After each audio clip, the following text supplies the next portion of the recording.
What's up, everybody? Joe White here, and sitting here in beautiful, quote unquote, beautiful Springdale, Arkansas, and going back over the road, guys. Didn't want to have to do it, but the money is just too good out here nowadays. Um, anyway, I want to talk about this WWE deal, and I want to talk about the ESPN kerfluffle that's going on. Um, I'm gonna read this. This is from Mike Johnson, PW Insider. Um, so this says the following. There's been some confusion about the WWE once it moves to ESPN's new platform in 2026. Based on emails we received, here's a breakdown. Pricing.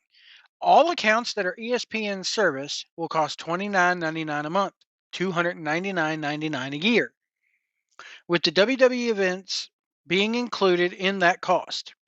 It will not be a case of paying for ESPN and then paying an additional fee as ESPN Plus users currently do for UFC. ESPN has also stated on their website that those who have ESPN via cable service will be able to log into the service using credentials from their cable subscription. Their official verbiage is, quote, yes, ESPN will continue to be distributed via pay TV providers. Pay TV subscribers will have access to the enhanced features within the ESPN app via their pay TV subscriptions. How that would work and whether it would include the WWE events remains to be seen.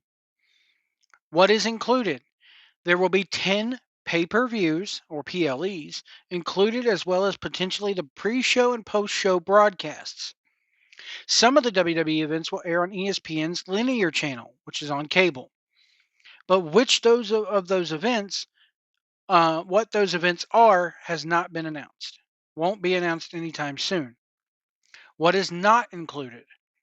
The deal does not include, as of now, WWE NXT events, AAA events, or the WWE Network archive on content, ECW, World Class, WCW, etc.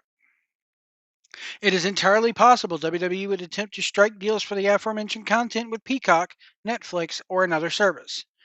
They were not announced as part of the ESPN deal. Domestically, NXT events and the network are currently with Peacock. Internationally, NXT pay-per-views and the network broadcasts are on Netflix. AAA live events are currently streaming on YouTube. WWE is yet to close the final deal to purchase that promotion and likely would not license it out until the deal is finalized.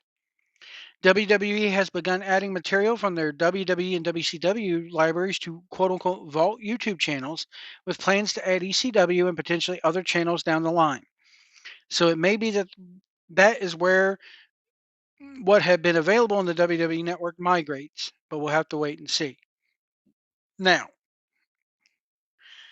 let's get the legacy content out of the way. Why are they doing these vault channels? Why are they doing the vault channels? Well, A, they can monetize it, and we'll get back to that in a second. B, when the legacy content, the vault content, old episodes of Raw from like 1993 all the way up through about maybe 2020, we'll say, all the WCW Thunders, the Nitros, all the old SmackDown shows up until about 2020. I'll even say post, once we got past the pandemic, okay? When they were first launched with the WWE Network, I never will forget, I got up at 6 a.m., downloaded the app. You know, you got the welcome message from Vince. Welcome to the WWE Network, pal. Come here, Janelle.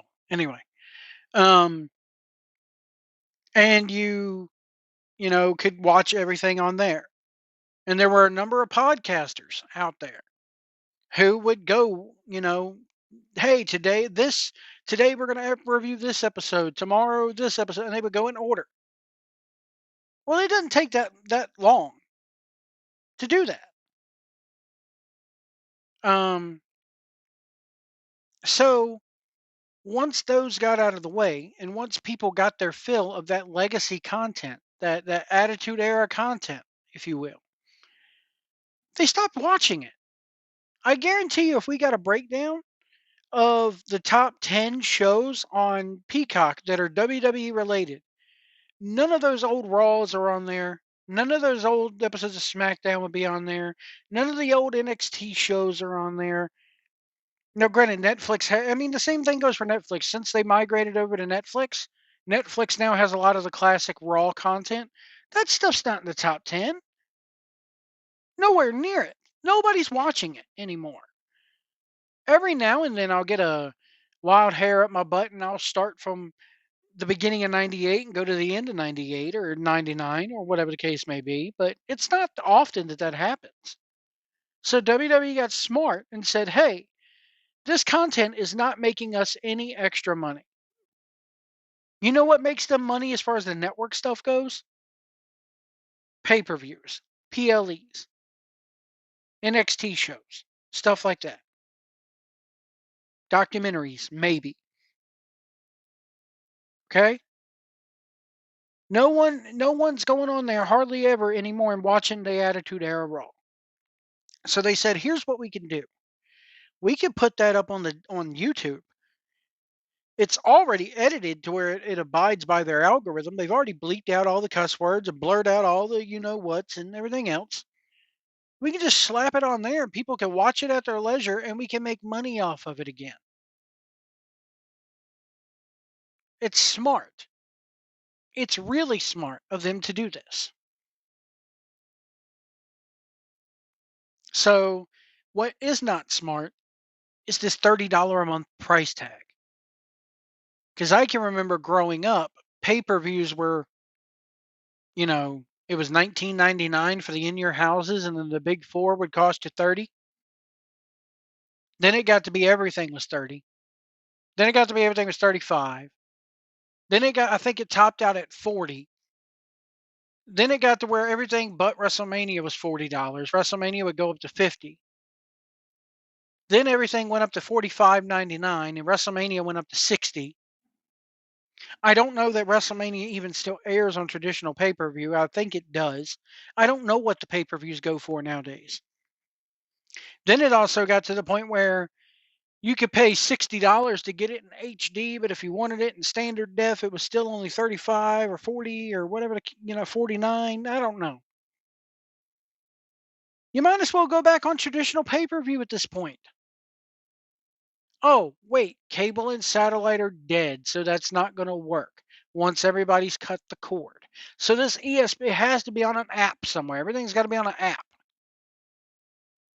Yeah, I know. Okay, I sound like an old boomer, but